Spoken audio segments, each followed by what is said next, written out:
Well, hello and welcome to Tuesdays with Thomas. I'm Thomas Douglas, and this is not really Tuesday. It's actually the Thursday before you're seeing this. But I have to get it ready early to give to Brian Edward, our operations manager, so he can do his expert work of editing to get this presentation ready.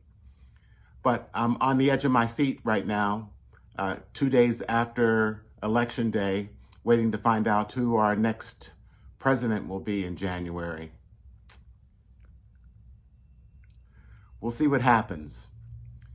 That's why I wanted to play these two pieces for you today by Johann Sebastian Bach, our namesake. They are two pieces that are very calming and very familiar to you. I think you'll recognize. The first is commonly called Sheep May Safely Graze, or Schafe können sicher weiden. It was first written as a soprano aria from a cantata, and the cantata was called the Hunting Cantata because the title literally means "the lively hunt is all my heart desires." It was written actually for a birthday celebration, but now is used all over for weddings. But I think that you'll recognize it right away, and it's very, very beautiful. It talks mostly about the peaceful life of sheep under the watchful care of a good shepherd. So this is Sheep May Safely Graze, Schafe können sicher weiden. Please enjoy.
Quite lovely, isn't it?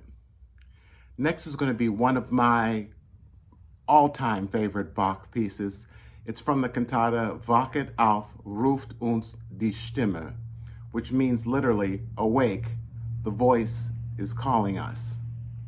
It was written by Philip Nicolai. He was a Lutheran minister. He wrote this tune in 1599, and then Bach borrowed it later to write this cantata. The same text has been written by several other composers. Max Reger, Buxtehude wrote 2 versions of the same cantata. And it tells the story of it's based on the story of the parable of the 10 virgins from the Gospel of Matthew, chapter 25, verses 1 through 13. I think we know this story where there are 10 virgins who brought lamps waiting for the bridegroom. It says 5 were wise and 5 were foolish. The foolish ones forgot to bring enough oil to last through the night. So when they heard the voice of the bridegroom, the foolish ones went to get some more oil, but it was a little bit too late when they got back.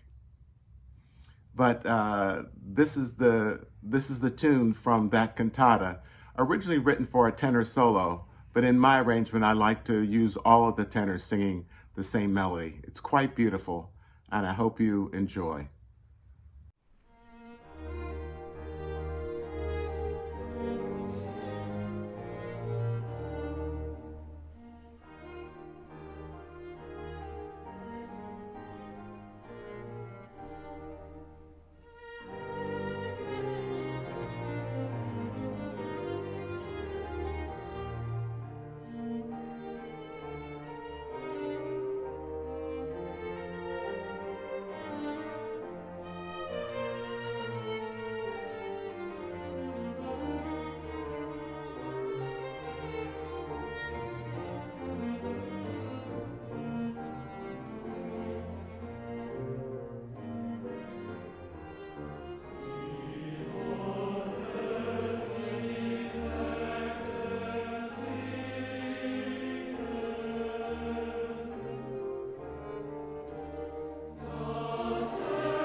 Now, if you go to YouTube and type in either of these titles, you'll come up with many different versions and arrangements of these tunes, and they're all worth, well, not all of them, but most of them are really worth listening to.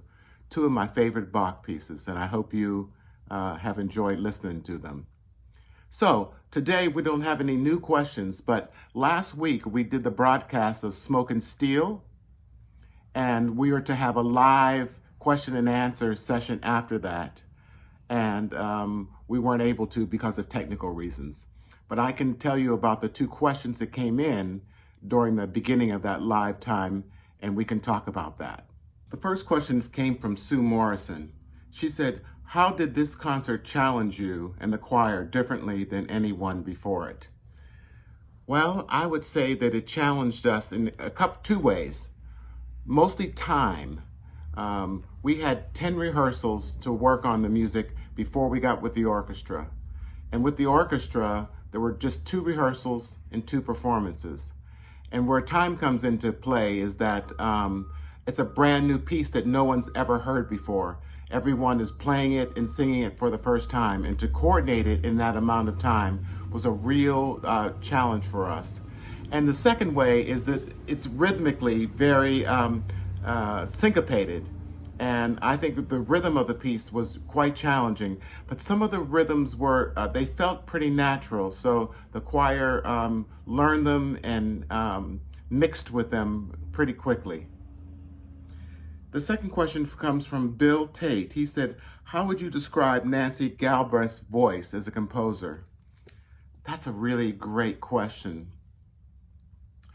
What I like about Nancy's writing is that she knows who she's writing for.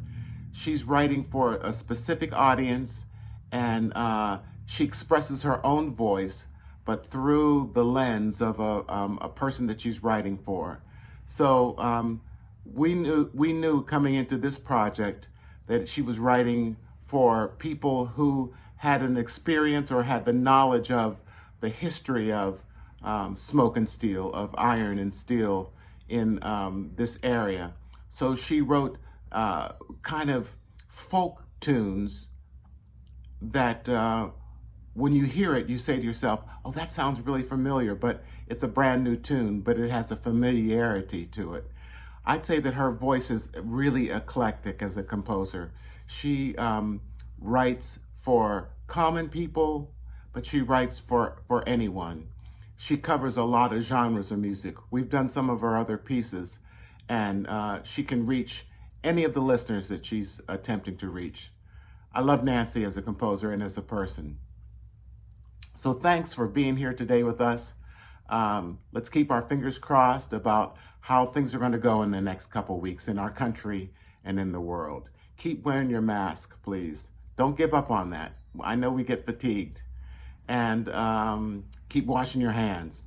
It's a good practice anyway. And keep a little socially distant. They say 6 feet. So thanks for being here today, and have a good week.